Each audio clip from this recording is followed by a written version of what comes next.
Hello YouTube world. It's been a while. Life has a tendency to get in the way. But today is a rare day. Why is it a rare day? Because I don't normally buy new things. Usually I'm buying a vintage piece of rack gear, an old amp, used road-worn P-bass. But I got inspired. And as you can see, inspired by our friends over at Ashdown. I bought these. I have no affiliation with Ashdown. Got a particular friend that doesn't like Ashdown, but I don't have that similar affliction. So what I did is thought these looked really cool. These are pretty much preamps, pretty much in pedal form. Honestly, would you really put this on a pedal board with these analog dials and all these knobs? Probably not.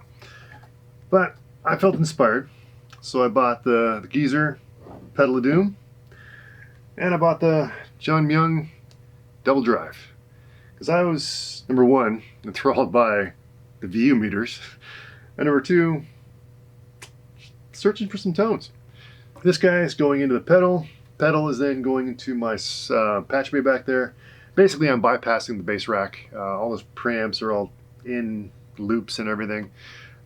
This way I'm going right into there, right into here, and then out to, I'm use my Mesa Boogie 400 as my power amp, basically running into the effects return of the Mesa, and then out to my Ampeg 115 right there. I've got it mic'd, I've got a room mic, I've got a mic on top of the camera, and I'm going to take advantage of comparing that with the XLR coming straight out of the pedal. So that way you get room, you get what it is coming out of the cab on a mic, and you get what's going to come out of that device going into your DAW or your front of house or wherever you're sending that thing. So this should be fun. Let's take that journey. So you've got a button here that switches between the two different EQs. There's a backlit amber light that tells you that it's on, and then there's kind of a bluish tinge to each side to show you that you've got one versus the other selected there. So starting here, you got your volume. That's master volume for the whole thing. You get your mid, your low mid, your high mids, and your treble. That pretty much, these are controlled by this section. You click it in, you've got another bass, another low mid, and another, I believe, high mid right there, which gives you that second section, which I said is really made, to my ears, more like what you'd want to do with the Fuzz for almost really just pushing the high EQ and not even doing a whole bass. So once you get into that second button and you get to the other side, you've got basically two controls. You've got the Doom and the Doom volume. So Doom volume meaning how much fuzz overall you're going to put in this and how much output you're going to have. And the Doom is how much fuzz you're going to have on your signal. So you got the bass in there.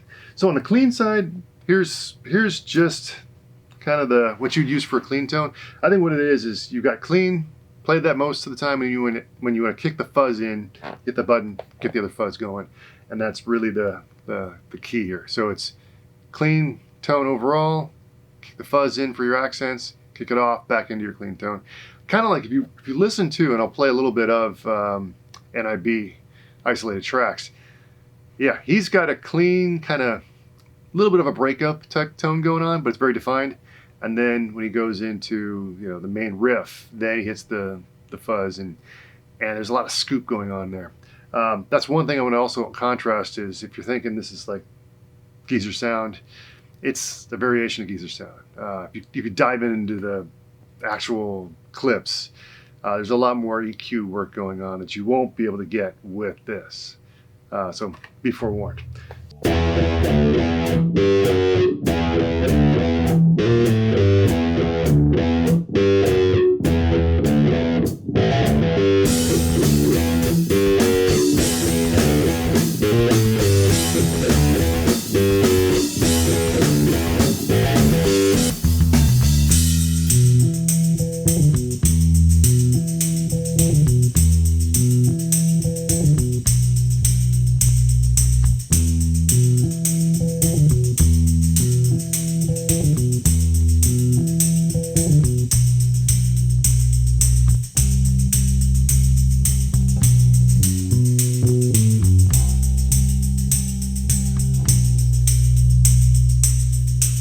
All right, so with the EQ, you got first control over your bass. So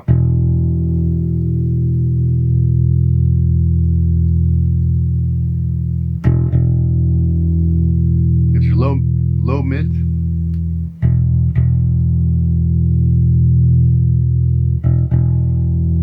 You can push that section. You've got your high mids.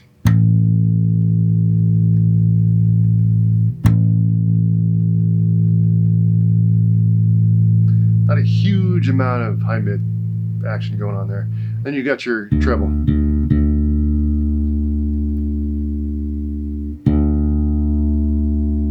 Not a whole lot going on there either. You kick it into the other EQ, and then you can feel it drop in the bass response. There is a bass knob. You can push that, get a little bit of crunch going.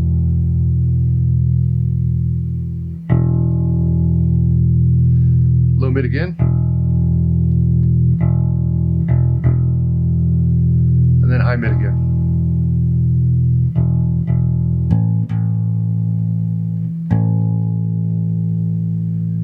So, to me, I want that second EQ channel to do something that the first EQ channel doesn't do. So, first EQ section, big rounded tone.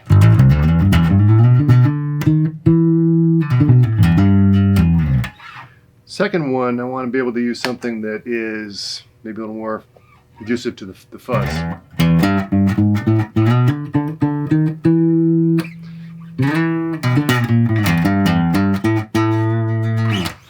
So let's take a look at the fuzz side and see how that affects the EQ. So main EQ section, kick in that fuzz.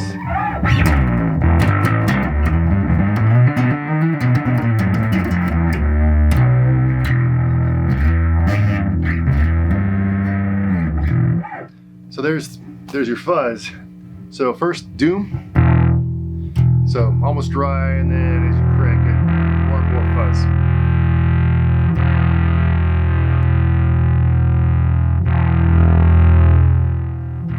And then your whole volume.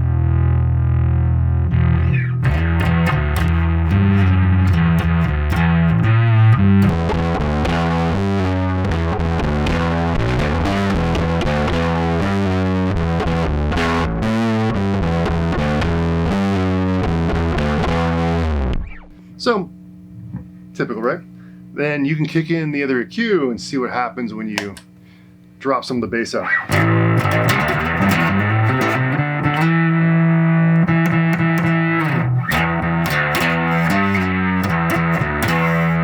Sounds a little bit thin, so we gotta do some EQ changes here.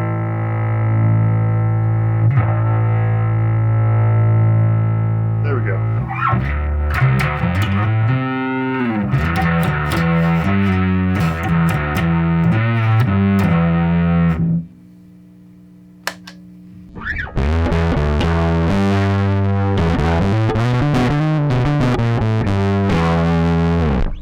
So you notice, if you compare the two, even if you were to set them, I think, identically, I don't think they're identical, basically curves. I think you've got a little more emphasis on the low end and the first, and to my ears, the second kind of loses it, which is one of the reasons why I kind of pushed it that direction.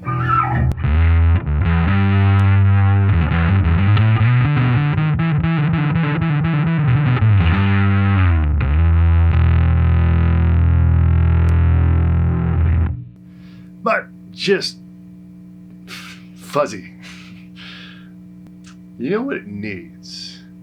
It needs $1,000 flanger. Well, not everybody needs a $1,000 flanger. I just happen to have an expensive flanger. But what if throwing a flanger in this thing, what does that make it sound like? Let's do that. That should be fun. Because I can. That's why. So here we go. Because everybody needs an expensive flanger. You don't really need a $1,000 flanger. I'm sure a flanger you've already got in your pedal board is probably fine. But it gives you another dimension of tone, right?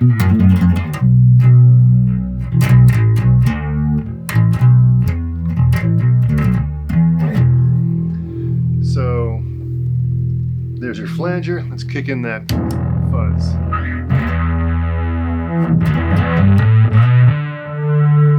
Oh yeah.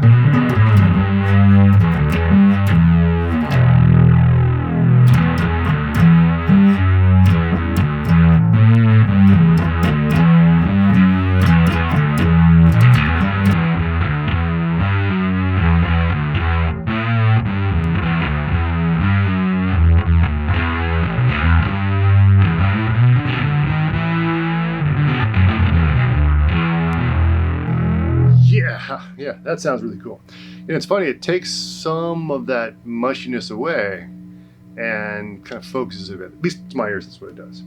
So that's EQ number 1. Kick in EQ number 2. It's going to be even better. Yeah.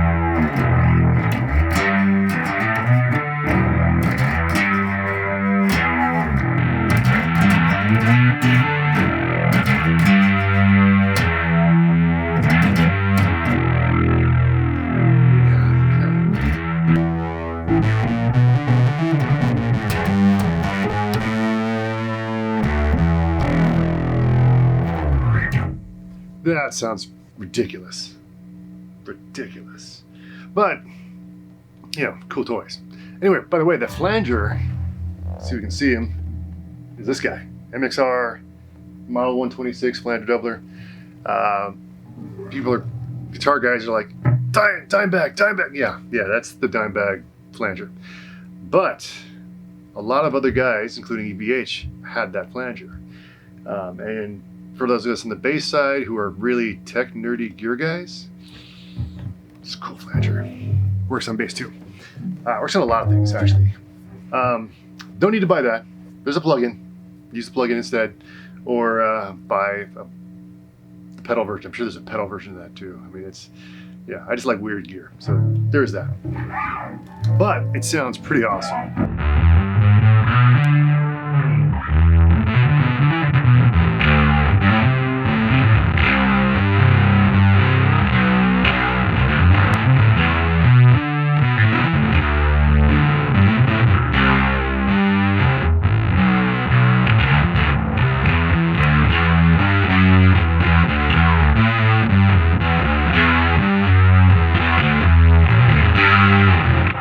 Yeah, you can't have too much of that.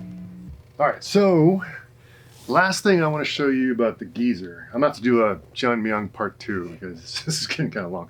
Last thing I want to show you about the geezer is what I was telling you about definition, adding definition back to the system. What you want to do, and this is what I wish Ashdown would have done, is put a mix control in there. So that way you could have fuzz, say on the top end, like take basically almost a crossover and route the highs to the fuzz, route the lows to your regular clean round sound, and therefore mix the two and get some definition. Stand on my soapbox for a second.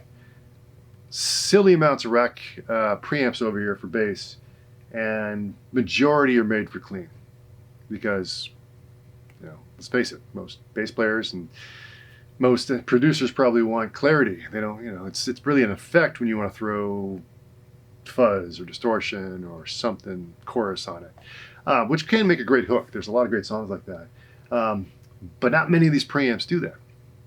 In fact, only a handful actually let you do a true blend. One of the Sans amps, the Geddy Lee, is actually one that has two different channels. One's a crunch, one's a clean. You can blend it.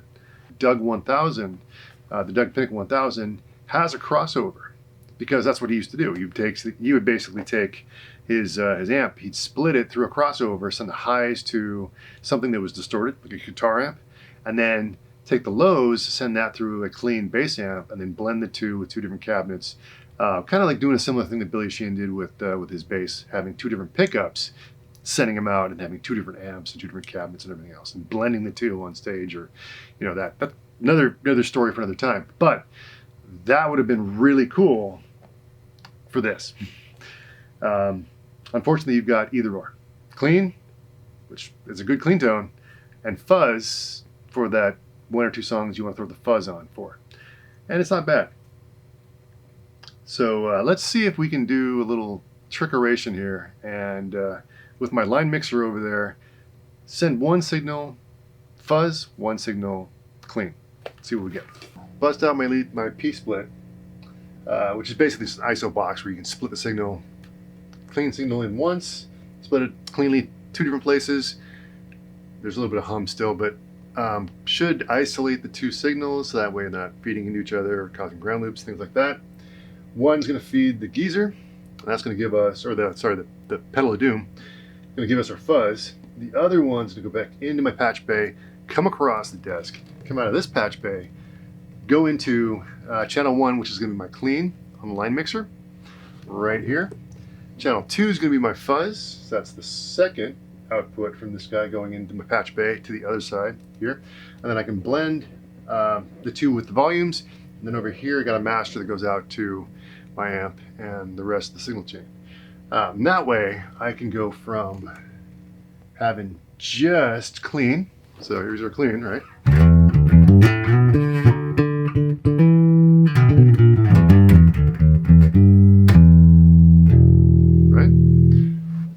I can take that guy all the way down, bring up our fuzz. Now we got fuzz.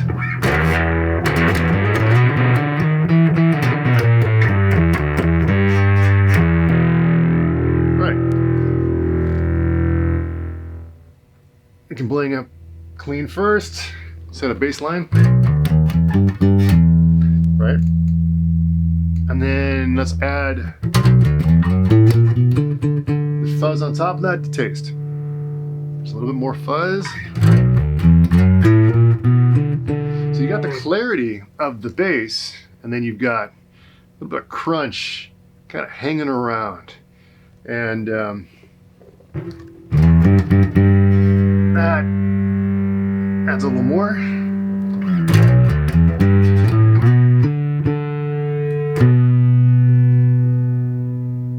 And add a little bit more right there, right?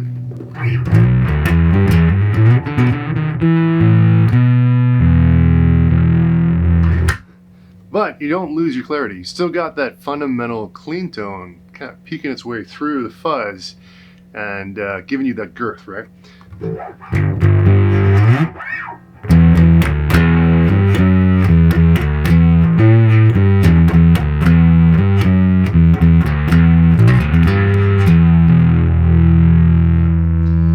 Back it off. I mean, if you don't want that much fuzz, you can always turn it back down. Just have a little bit of crispiness on the top end.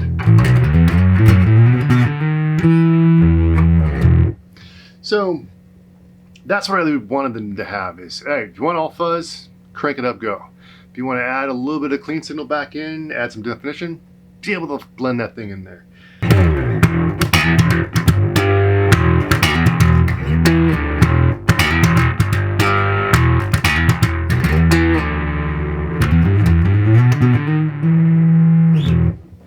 So that is the pedal of doom, and the one tweak I'd love to make to it. It took a bit, but it grew on me. I actually like it. It's actually a pretty cool pedal. In summary, mix control would be awesome on the pedal of doom between the fuzz and the clean. That would be pretty cool.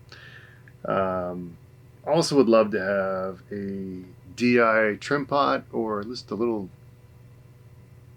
level control over that thing, because I'm pretty sure I pegged out some of the DI tracks, even though I wasn't clipping on the mics and everything else. So that's the only two things I would think I'd really want to see out of this.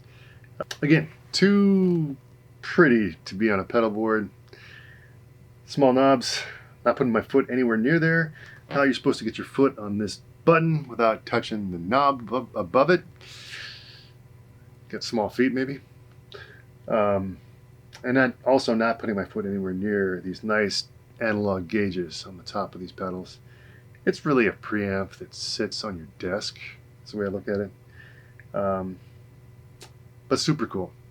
If they made a rack version, I would totally buy one. And they're probably one of the last guys that make rack preamps that are tube actually. So yeah, there you go. Make me a tube rack preamp of this, and I'm in. Yeah.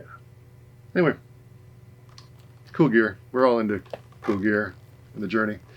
Anyway, thank you for watching. Thank you for coming along for the ride, and see you next time.